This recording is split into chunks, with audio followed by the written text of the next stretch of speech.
Took my daughter to Disneyland when she was little, and we were having a wonderful time. We had all these photos and she didn't know that he was in my tummy. We took my son to Disneyland for the first time and we recreated the photo because he was in that first photo. This episode 164 with the incredible, talented, authentic Emily Jade O'Keeffe. She is known as the radio host of the #1 radio station, Hot Tomato. She is a presenter, a content creator, and has a really great podcast with her daughter, Move Over Mama. And just so you know, like, I have endometriosis as well. I had 5 operations. Millie was a miracle after 2 years of trying. My son, after 6 years of trying, 3 rounds of IVF. It's almost like sometimes I feel like if I hadn't have had the trauma of the infertility, I wouldn't have them. And then I also wouldn't have the relationship I have with them. I believe in signs. I believe in the universe. You're going to be fine. That's all I know. Back to Say It With Your Chest. I am your host, Tamara Meyer, and you're probably wondering, what am I doing in my room, in my office? Because this episode, 164, with the incredible, talented, authentic Emily Jade O'Keeffe was so juicy, so emotional, so powerful that I forgot the intro, which is very human of me to admit, but I wanted to be completely transparent. But I also just want you guys to know that this episode is probably one of my favorite because we strip back everything. She is known as the radio host of the #1 radio station, Hot Tomato. She is a presenter, a content creator, and has a really great podcast with her daughter, Move Over Mama. And I just really am inspired by this woman, especially if it's someone like myself who, wants to have kids with my partner, Jordan, obviously. But also I can see the dynamic in the relationship that she has with her daughter. And it's something that I really, truly, wish I had with my mum growing up, and we do have a much better relationship now. But I just want to really encourage anyone who is listening to this episode who's gone through, marriage breakups, who's gone through struggles, who's gone through endometriosis. We went deep into neurodivergent. We spoke about endometriosis, having kids, growing up and being a really great role model for her kids. And I love that she spoke openly about her marriage breakup, getting back together, and just being so authentic and so real and so powerful when it comes to owning your voice. So I hope you guys really enjoy this episode. It's one close to my heart. You'll see the emotions, the realness, and gosh, anyone out there that wants to become a mum one day, this is so powerful, and I hope you guys really love this episode. And if you haven't already yet, make sure you subscribe and click that button, and I'll see you guys in this episode. Enjoy. Emily Jade O'Keeffe, welcome to Say It With Your Chest. Thank you. I kept my chest out. I was waiting. I know. Yours is all covered. I was like, what is going on, girlfriend? I've got mine out. I'll send the next I'm going to help you get clicks. Thirst up. And what is it that you want to get off your chest right now? Oh gosh, anything. I don't have anything to get off my chest. You really? I'm just going to do this. Yeah. I don't know what to get off my chest other than get an electric car, everyone, because petrol prices are expensive, and I'm feeling smug as hell with my electric car. Oh my goodness, I did a viral post about that just because I noticed someone steal from an old man at the petrol station. Oh no, it's just a crazy time we're in, and I know it's not about focusing on what is happening right now, but I think it's being proactive with your electric car. I mean, now that you've opened up the floodgates, I'm like, honestly, if our government could tax our resources, then we wouldn't be in this trouble in the first place. So $20 million on ads, but I know, all to tell us to keep our windows wound up and our tyres pumped up. It's crazy, and I think a lot of people do have a lot to say about that. And so my friends are actually moving out of Australia. I'm from Germany. I was born here. My mum's from Brazil too. And we moved here from wanting to start a new chapter of our lives. And now it's become so much more like a prison at the moment with what's going on. And tax is just too high, and we are punishing the people who live here rather than those that utilise everything from here. 100%. So we need to be looking after our people more like those Scandinavian countries and the Emirates and everything like that. I think that model is good and it's working, so why can't we adopt it? 100%. And what's your nationality? You've always been I'm Aussie. I've got convicts on one side, and I've got I'm a bit of a mix. I've got German. Tassie. Yeah. Well, I'm not from Tassie. I moved to Tassie when I was 15, and yes, it is Australia, Tasmania.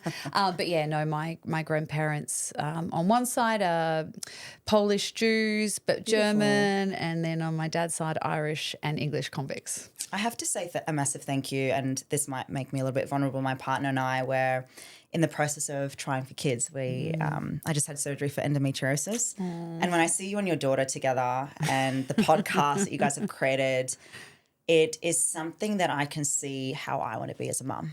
Aw. So I just want to say a massive thank you, because my relationship with my mum has been better over the years. Yes. And I kind of want to start with that, because Okay. I think, you know, when it comes to the generation we're in and where we want to build for next generations, you were sharing so beautifully about your daughter. How is your relationship with your daughter, and what do you want to teach her? Well, I am teaching her. That's why I created Move Over Mama and named the podcast Move Over Mama, because I'm more than happy to move over and let her succeed. And we got a comment the other day on a post. Someone called her a Nepo baby. What is that? Nepotism. So nepotism is what they often say, Wow. like the kids of stars who then go on to do their parents' career, and maybe it's a little bit of an easier journey for them because their parents were stars and they. Do you feel that? Oh, she's definitely a Nepo baby, but aren't we all a little bit? Like you wouldn't 100%. say it to a butcher's son, you know, even though, you wouldn't say it to an entrepreneur's child, would you? And you've built a business and then your child takes over the reins. You That's don't say legacy, right? Yeah, it's legacy. Yeah. So, and the entertainment industry is a legacy as well. My grandfather was an actor. My father was an actor. I act, and now my daughter acts. It is what we do. It's who we are. And I dare say even grandparents before that, because my a very, very musical history for my family. So, yeah, so she's a Nepo baby, but I actually am, when someone said it, I was like, you're trying to insult me, but actually I'm It should really be more happy. from a place of a gift and Yeah. inspiration. I'm you happy know? she wants to do what I it's do. inspired me, you know, seeing Yeah. that you can do something together. And I know that there was all this social media stuff that you can't have access to social media. Obviously, with building a podcast and educating people is very different. I would Yeah, so assume. we were safe. Yeah. So a lot of people asked us what was going to happen with the social media ban for 16 and under, and she's 14, nearly 15. None of it. She's still on social media, but it's all in my name and I control it all. So, and the podcast doesn't come under social media. So the podcast was never, ever going to be affected. And in order to promote the podcast, you have to use social media. That's how you reach new audiences. And you do the same. You cut podcasts up into bite-sized pieces and you put it onto social media. So she has to be there. You know, this podcast has taken 2 years to build. We've invested a lot of money as a family in it. In excess of $30,000 to get it up and going. We looked at it like a business. Really well. It's not just that we're putting words out into the atmosphere. We are looking at events and creating events. We're looking at creating merchandising, branding, speaking, and helping a whole generation. Because the problem with social media and the reason why they wanted a ban is because the content out there is, it's a Wild West out there, and kids are finding the wrong content. So unless there's people like us creating great content that they want to listen to, then they're going to see the bad content. Yeah. So, we saw the bad content and we raised it with good. And the only way to get it out there is to have it on social media. So we managed our way around it and we're all good. And what have you learned about each other doing this? Share it. Well, I learned that I'm not cool. I thought I was a cool mum, and she tells me all the time I'm a regular mum, not a cool mum. Yeah, I do it all the time. I'm a cool mum. But yeah, the teen years are so different. They change from year to year, sleep to sleep almost, you tuck your kids in bed and the next morning they're somebody different. Wow. They're changing so often. So who she was as a 13-year-old to a 14-year-old to heading into 15, it's just different every single day. And I think that's what I'm learning about the teen years. Yeah. When we started the podcast, I was her idol, the apple of her eye. And I have to say, 2 years later, I am in that era of, Mum, don't embarrass me. You're not cool. Yeah. But she still thinks I am. But like we'll get a guest in and she'll say, the guest will leave and she'll say, Mum, you're so embarrassing. You talk too much, or you talk too much at the end, or you were too fangirly. You were too pick me, she would say. But the fact that she's open enough to say it to me is important. The relationship, that's what I'm really picking up on, because and this could be something for the listeners to reflect on. For me, I was too scared to say anything to my mum around anything. Yes. Like a typical Brazilian woman, Tammy, don't go out on the street. She was very scared of me. Yes. But she was also my guiding light. She put me into speaking drama school at 8 because English was my third language. So I owe it to her that I'm here right now. But our dynamic when I was growing up, and I went through a massive phase of if I'm honest, resenting her for a bit. But it comes back to just the relationship you can still build, whether it's when you're in your teens or as you get older too. And it's nice that you're in that space where she trusts you. Absolutely. And she's building something with you, and it's inspiring for me. And I said to Jordan just before, I'm like, that's what I can see us doing. So thank you. No, it's my pleasure. And just so you know, like I have endometriosis as well. I had 5 operations. So much like you, Millie was a miracle after 2 years of trying. Yeah. My son after 6 years of trying, 3 rounds of IVF. So, you know, you keep at it. And I appreciate that. It's almost like sometimes I feel like if I hadn't have had the trauma of the infertility, I wouldn't have them. And then I also wouldn't have the relationship I have with them. And I'm not saying that mums who have babies easily take them for granted, but I can tell you, like, I tuck them in at bed at night and I'm like, you're a house deposit. That's how much you cost to make. And so I'm going to appreciate every second of you. I love it. I love it. You're like, I still love you. Even though so much more love you. Yeah. I think this kind of comes into what I want to talk about with when you went through the endometriosis process, and anything for you that you want to share with the listeners. Is there so much misconception at the moment with that, you know? Yeah, I mean, I would say to anyone going through it, you've got to try absolutely everything, and you've got to be open to everybody, and don't be offended. It's so I know that there's a lot going on hormonally, especially when you're going through the IVF process and you're being plugged with hormones. And I know it's really hard to do things like go into environments where your friends are having babies and someone will say something flippantly about their kids being annoying, and you think, oh, you know, and it's very easy in this process to be highly offended because you're just so delicate. Yeah.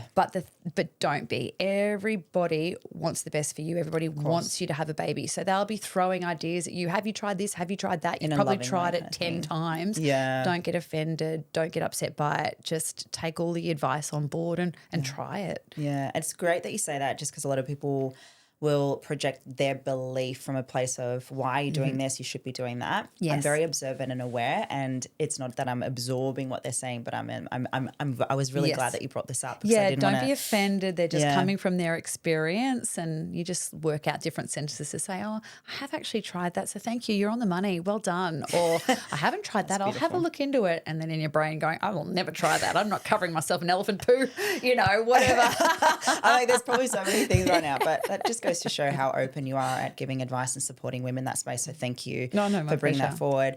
I want to go a little bit into, because you've come from such a beautiful, colourful background with entertainment space as a host on Hot Tomatoes as well, you know, and I love this because I've got the background of acting, dancing, and it's just, when it comes to Emily Jade and, you know, who you are in all of those different facets, what are the things that people don't see or know about you?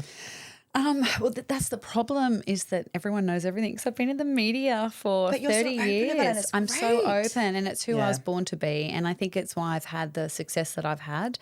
I often get asked, you know, what do people don't know about you? With the rise of social media, everyone knows everything. Yeah. I mean, my social post last night are me in my bathroom with my husband with his shirt off, and we're gargling and spitting into a cup to show people what our spit looked like. And so clever. Right? Write that down, Tam. And, you know, with my little son saying to, you know, his parents, you guys are so gross. Like, the rise of social media has opened everything up. But from a very young age, I knew that there are 2 types of people, those that can share confidently and they're happy to, and those that are very private, the introverts and the extroverts. Yeah. And I am an extrovert. And then I chose this entertainment career, and I knew that choosing it would mean that you have to be an open book. And so I have been. So there's not much people don't know about me. I am glamorous 1 minute, and then I'm at home spitting into a cup. I know, and I love that. And then the Claude thing, because my partner is obsessed with it's nuts. Like, because we're in the business together. I'm the forefront, and he's the back and behind the scenes, and he's so gifted. And so that was really sweet to connect with that. And I think it's important when we think about owning our voice, it's being unapologetically who we are online, offline, and I'd get that energy from you. Yeah, you just have to be the same person for that kind of success if you want to be in the public eye. Do you ever worry, not that there's anything that's hidden, but it's more so when you're so open that people will judge you for that, and it might stop you from getting, you know, certain roles or anything? Yes. Yeah. Yes, I am worried, and it's been a worry, and I have just had to deal with it and have to teach myself that what they think doesn't matter, but that's a journey, and it's a learned journey. In my early career, I was always worried about what people would think and what people would say. Yeah. But I think everyone's like that. I mean, I don't think there's a child growing up that hasn't had parents whisper in their ear, stop doing that, what will people say, and so you carry that through. But I've learnt very much. In order to be successful, I have to absolutely not worry about people think and say. I can still be offended sometimes, but I have to just get on with it. Which is human. It kind of leads me to what I want to ask you around when it comes to courage, right? Mm-hmm. What takes more courage in your world? Being liked, being loud, or being honest? And then explain why. They're really three hard and very different things because I need to be liked to be number one. Yeah. Like if you're not liked on radio, you're not number one. I mean, people can hate you and still listen to you, and that can boost your ratings because they love to hate you. Yes. Yeah, some people can love to hate you, and that's why sort of shock jocks and everything can be famous in our career. But you do essentially need to be liked by the masses in order to have your career. So that is important. Courage is very important in my career, and it is. I'll say it again, it's a learned practice. There are certainly people that are just born courageous, but you have to continue to build on that courage. Yeah. And it does take courage to say what you think, knowing that not everyone's going to agree with it and that there might be backlash for it. And I used to be a timid performer, and I'm a much bolder performer the older that I have got, and that was because I saw the success of that boldness. Yeah. And if I go back to talking about infertility, when I started talking about my infertility, 16 years ago, because Millie's 14, I was already on TV doing things, I was already on radio having success, and I was writing bits and pieces, but I started to get really successful when I wore my heart on my sleeve and started talking about my infertility. Wow. So then I learned, okay, it's important to talk about the real you. The real you. And then that went into talking about, so my family's neurodiverse. So I talk a lot about my neurodiverse family. Yep. That has also helped build numbers, if I'm to be honest. And my husband and I separated, a couple of years back. I was honest about that. Yep. That built numbers as well. So people do really want to know the real stuff, and that does take courage. And it takes courage on everyone around you. Yeah. So if you're going to have a public persona, the people in your life have to know that too and be a part of it. Yeah. It's really hard for them not to be a part of it. And so that takes courage on their behalf as well. Yeah. Wow. So I think the liked and the courage are the two things there that are the most important out of what you've just asked me. Thank you for sharing. And just wow. I mean, did you say your husband and you split and then you got back together? Yeah. Tell me what happened in that time. I don't ever go too much into what happened, but he subsequently got diagnosed with autism and ADHD. Wow. And when we separated, it was pretty messy and yucky. And my son was only little, which was a great shame because we'd gone through all this IVF, and I'd gone back to work probably too early.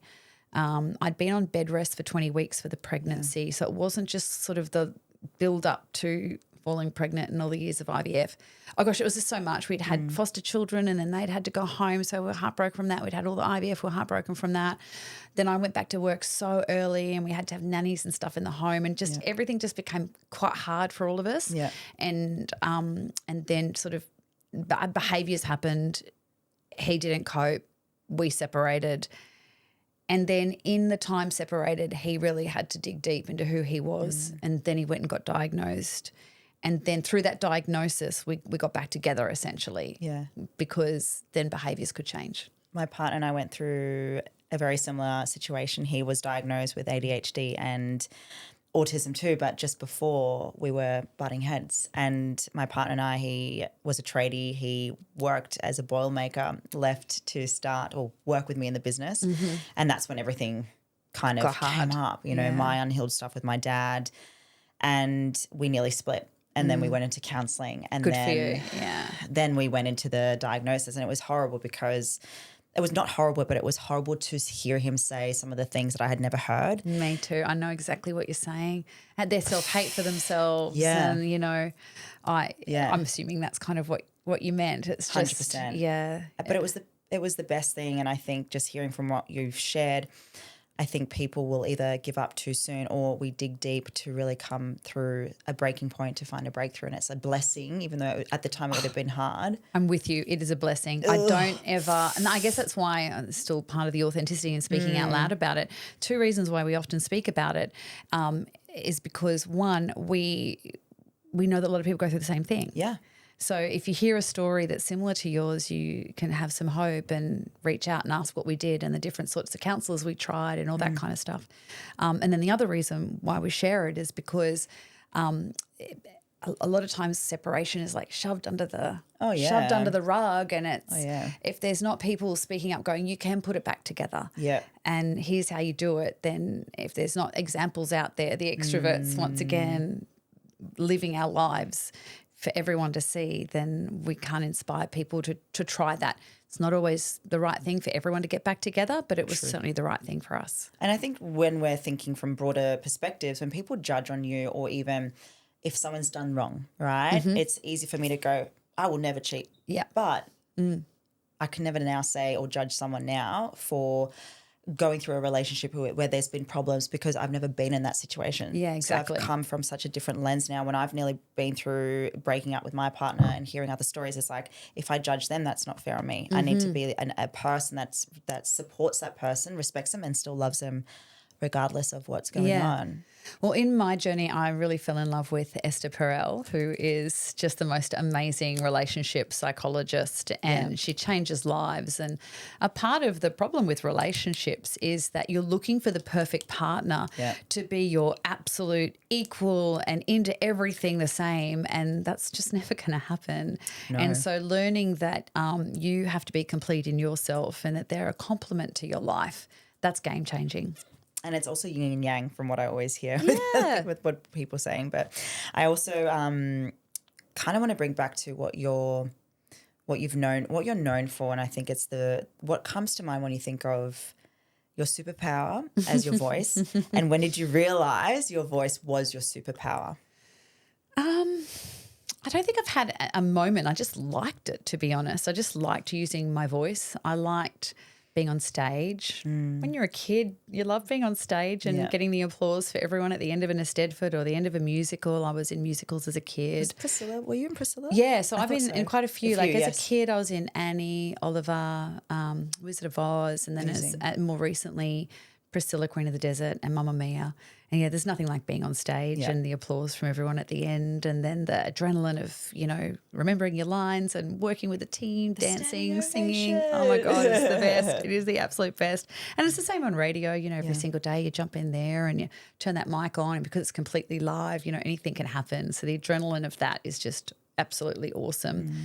But going back to, I guess, finding my voice, I think it comes down to, quite honestly, it's always evolving. Hey, yeah, I could say something that was really inspirational here, but it simply was as basic as when I went into Stedfords, my grandfather would give me $10 if I won, $5 if I came second, and $2 if I came third.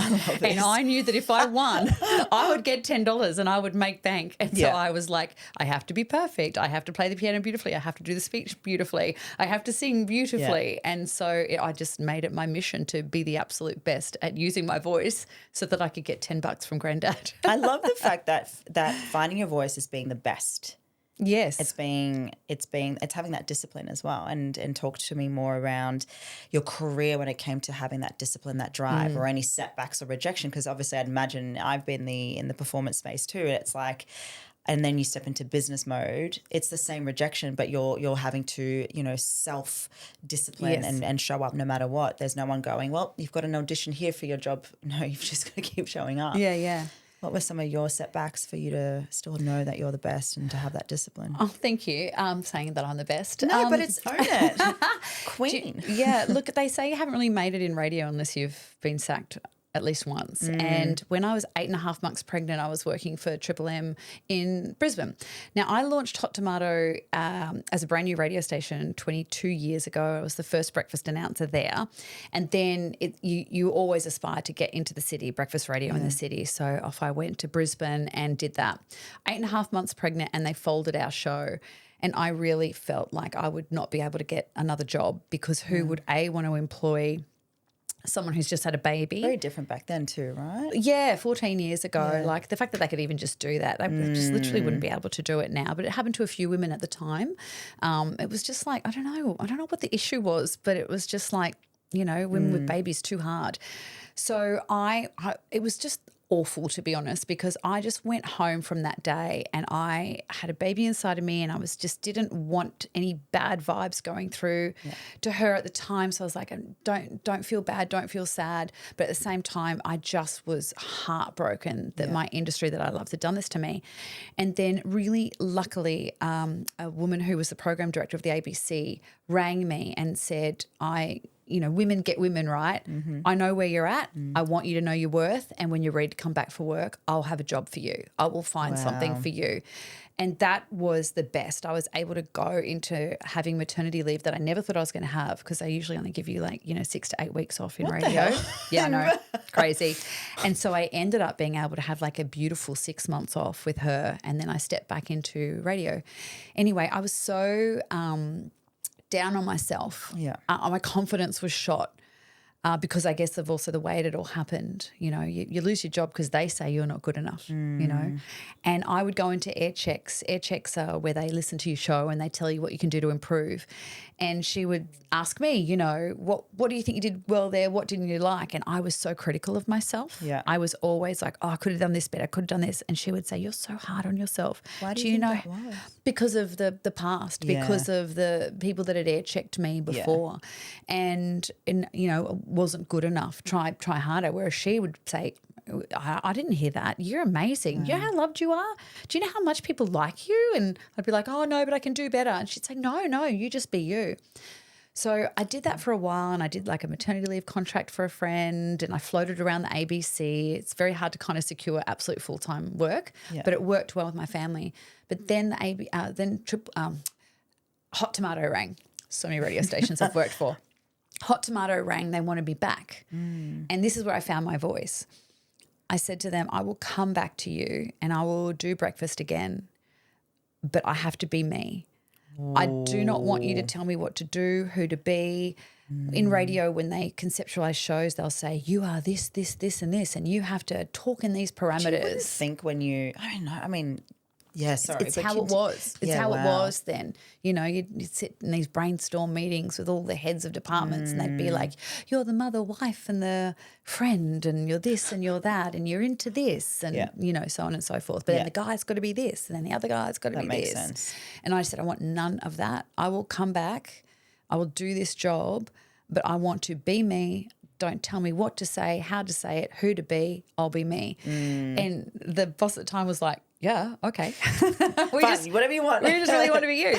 And then I did it, and within months we'd gone to number one, and I've stayed there ever since. Yeah. And I do believe it was because I finally found my voice to be able to say, this is what I think will work.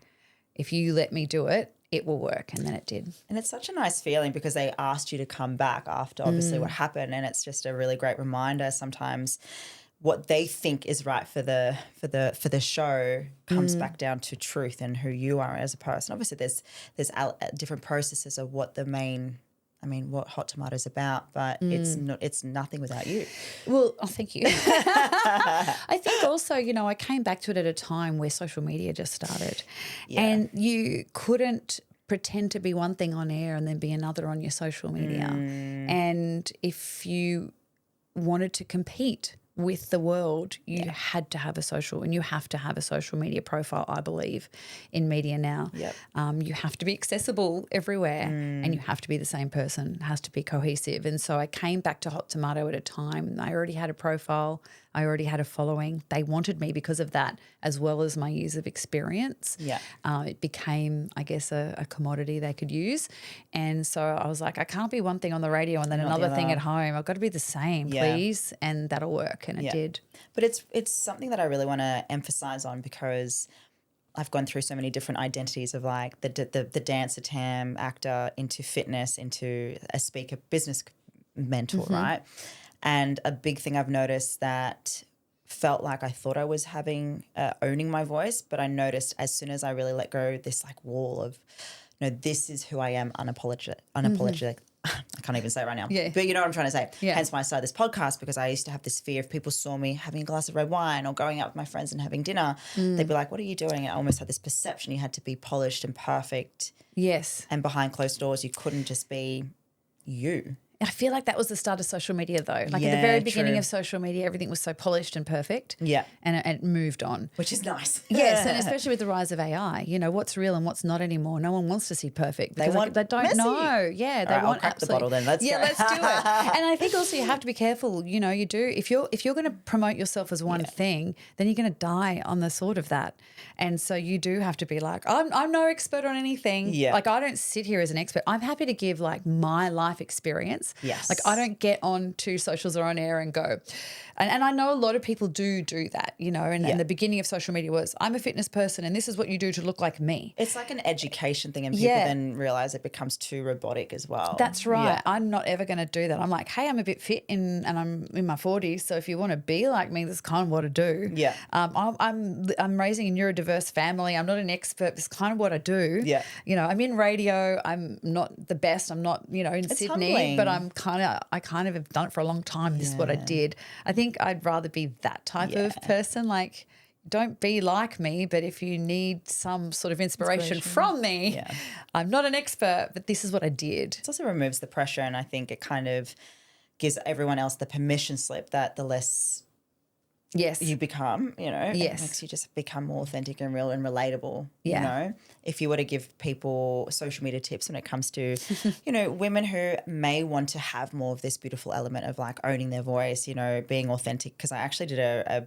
podcast with my partner on there's people who pretend to be authentic where they use it as a way of manipulation to perform to, you know, get clients or whatever. But for you, it's like if you were to give people 3 things to do to show up as themselves, what would they be?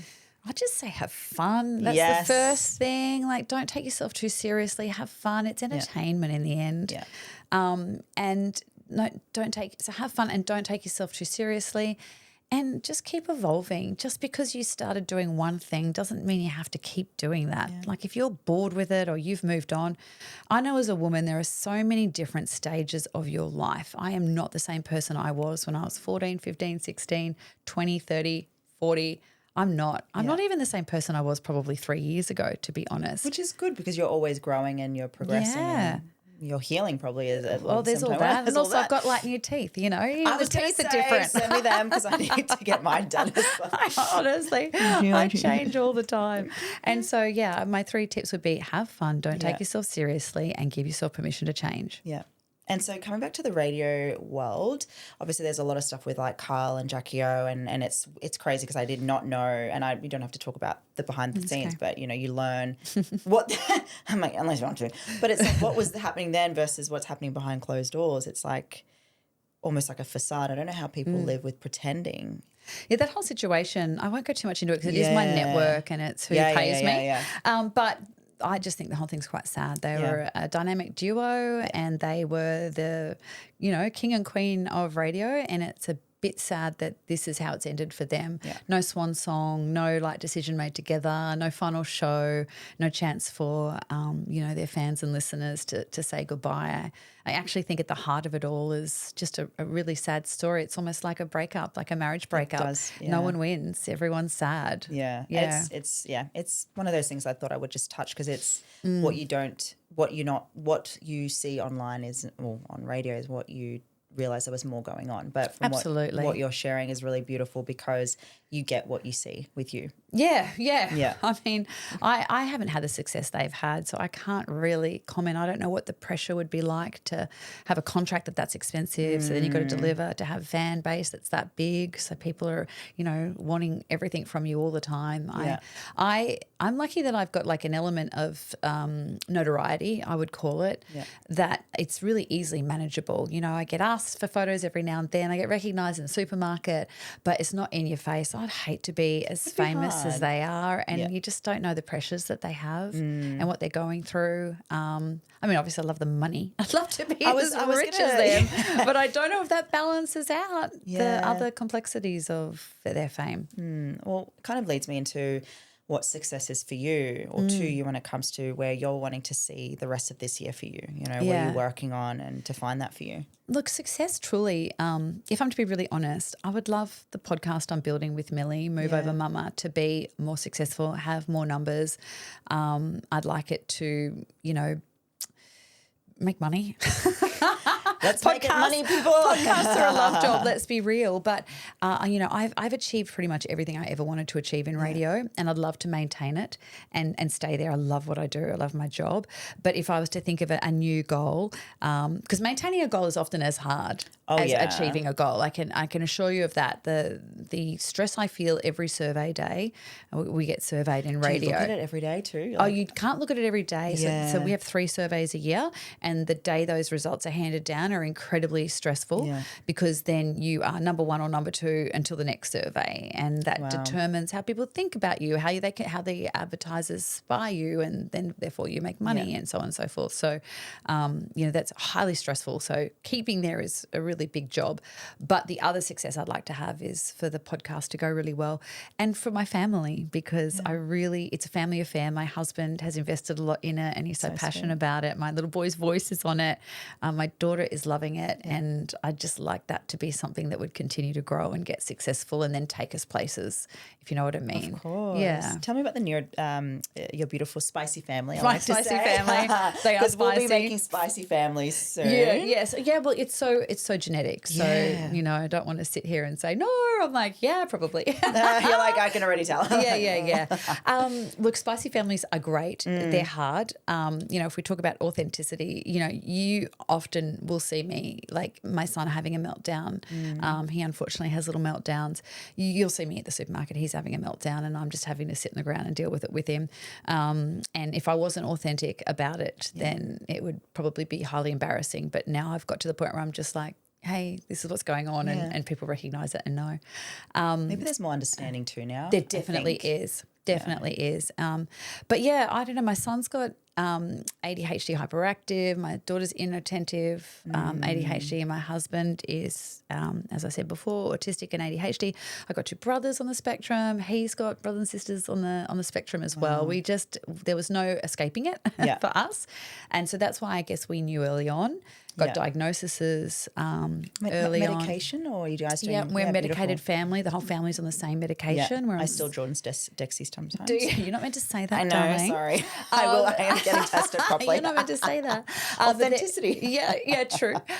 So are you diagnosed, or you just think you have, or you're taking it for a buzz? Which one are you doing, girl? I'm undiagnosed. Okay. But when we saw his doctor or person, I was on the list. Yeah, and because you're into fitness, I would say you were self-medicating for probably a long time. I reckon so too. My brother's diagnosed with Asperger's. He was diagnosed quite late, and we've had a spicy upbringing as well. Yeah. Well, I mean, look, it's our medication's called Concerta, and it is, oh my gosh, it's just changed the game for my husband, changed his life. I when people say, oh, you're not going to medicate, are you? I'm like, yes. I'm off. I say this because I've noticed the shift when he's been on his stuff. Yeah. And then this is coming back to what I was saying before, when people project their belief, it's like, if it works for you, it works for you. Like you can't tell someone what to do when they need to have an experience. You know what I mean? Well, the way I describe it though is if you go back on their beliefs, it's a spectrum. That's why it's called the spectrum. And so within ADHD, there's people that are really high on it and people that are really low on it. The people that are really low on it, you can manage with exercise and food and mindful practices and therapy. It's difficult and it takes a little bit more effort, but you definitely can if you're down here on the spectrum. Yeah. But if you're up here on the spectrum, if you go into the statistics of ADHD, deaths, depression, anorexia, friendship issues, loneliness, all anxieties, rejection sensitive dysphoria, all of those things, they're not just manageable with go for a run and eat some meat. You do need some medication and support around you. So if people just understand that the spectrum is vast. You're not going to have people coming at you going, oh, well, I know someone that does it all with food and exercise. Great for them. But they're probably here on the spectrum. They're not up here on the spectrum. And my family are up here.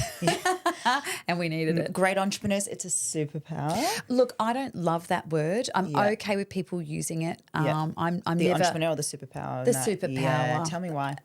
Because it is parts of it can be superpower-ish, But a lot of it's a lot of hard work. Yeah. And you don't see the sadness and the depression and the unable to pull yourself together in some cases and, you know, life being really difficult for you. You see the accolades from the superpower, but you don't see all the wake of destruction behind it.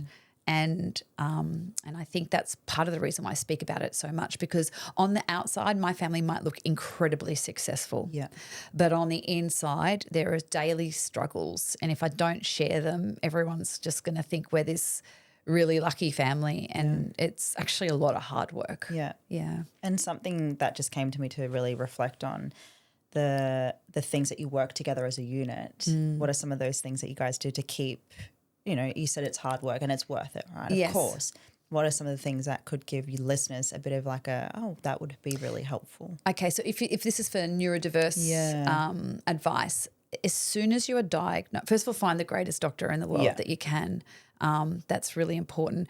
And as soon as you're diagnosed, don't just take the diagnosis, take the medication and go on your way.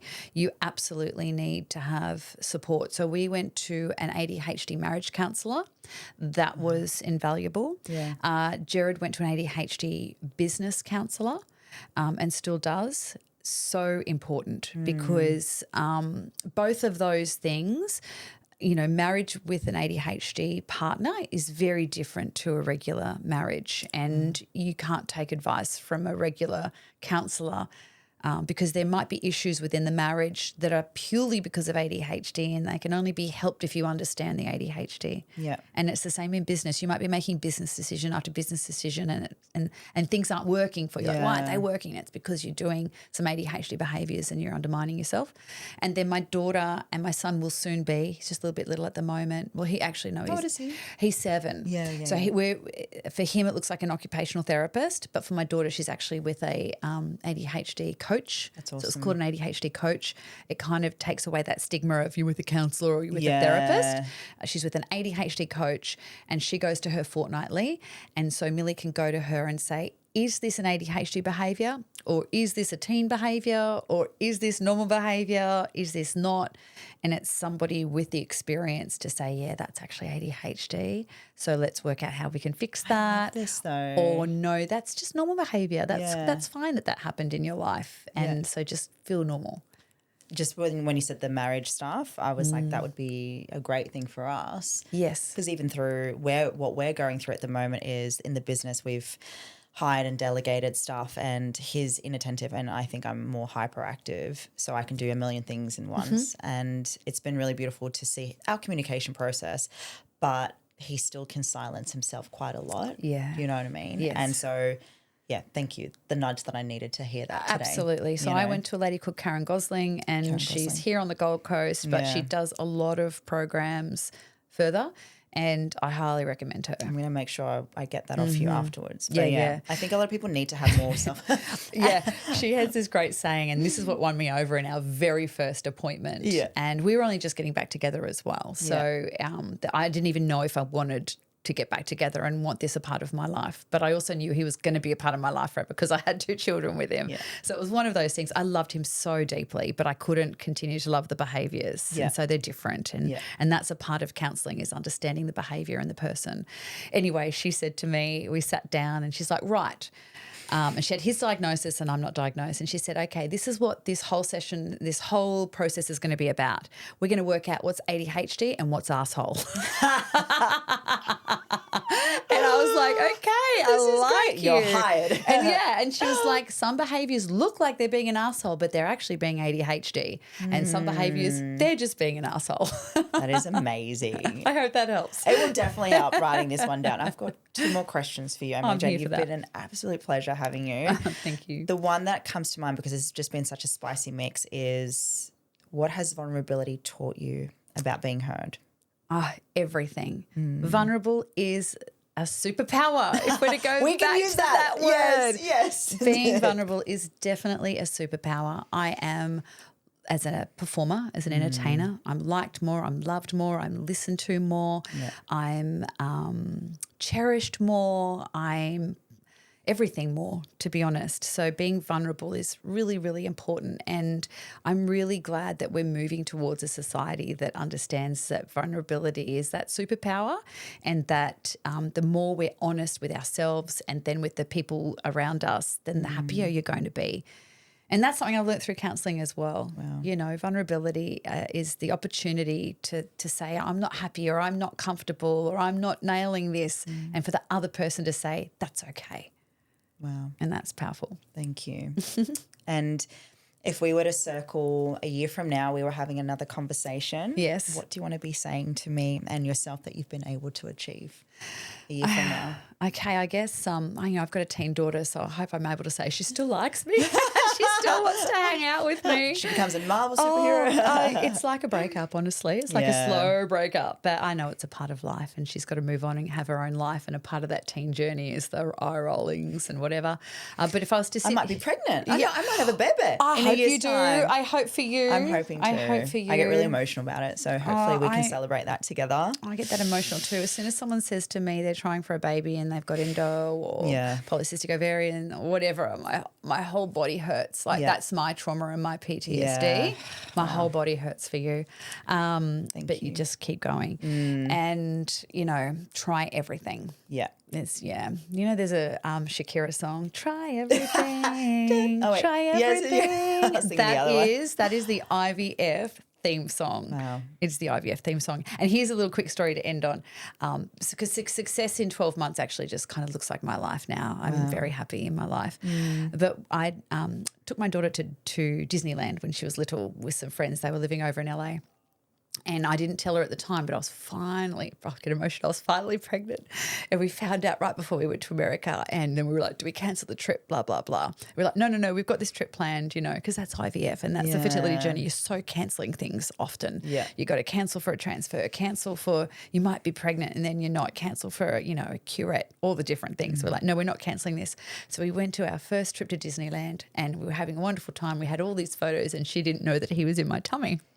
Anyway, look at me bawling. We took my son to Disneyland for the first time and we recreated the photo because he was in that first photo. Wow. And no word of a lie, the song that was playing was Shakira, Try Everything. When we went back and watched the video, because Disneyland is just so loud. Yeah. So there's just so much going on. And we're watching the video as we're trying to recreate it. And in the background is Shakira, Try Everything. And I was like, oh my gosh, stop it. The theme song is playing. It's we're trying to create this silly photo. And we did the full thing, like holding her like she was a 6-year-old. Which was awkward because now she's 14 with these long legs and she was like in teen. She's like, this is so embarrassing. I can't believe you make me do this, Mum. And then Teddy running into our arms trying to make a viral video and that song was playing. So, yeah. Thank you. I believe in signs. I believe in the universe. You're going to be fine. I'm going to be playing that song when I see you again. Oh, goodness gracious me. Yeah, you're going to start playing that song. Thank you for being you. Oh, thank you. Thank you for being on. I know. Thanks for being you. Emily Jade O'Keeffe. Emily Jade, and it has been an absolute pleasure of sharing all of your beautiful elements of finding your voice, evolving, saying it with your chest. Yes. Thank you for being you. Thank you for being on the show. And for everyone else listening, please make sure you follow this beautiful specimen of a human being who's so authentic in her own self. And thank you. A year from now, you and I are going to have another chat. I know. And if any of your listeners have teen daughters or teen sons, that's what my podcast is all about. It's about giving teens a voice, which I think is so important, and talking to amazing, successful people about their teen years to show people that you can, no matter what a background you have.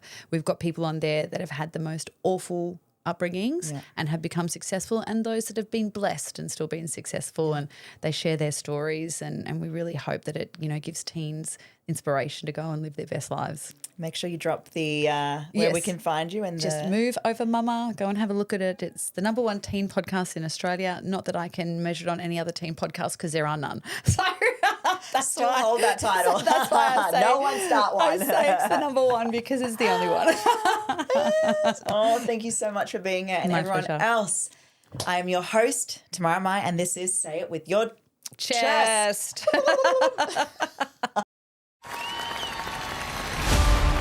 I remember the first time I spoke on stage. My heart was racing, palms sweaty, voice was shaking. I was terrified. Not because I didn't know what to say, but because deep down I was afraid of being seen. I was afraid of my own power. But here's the truth no one tells you. Speaking isn't about perfection. It's about connection. When you step onto stage, whether it's a room of 10 or 10,000 people aren't just listening to your word. They're feeling your energy. They're watching to see, does this person believe in what they're saying? Does this person believe in themselves?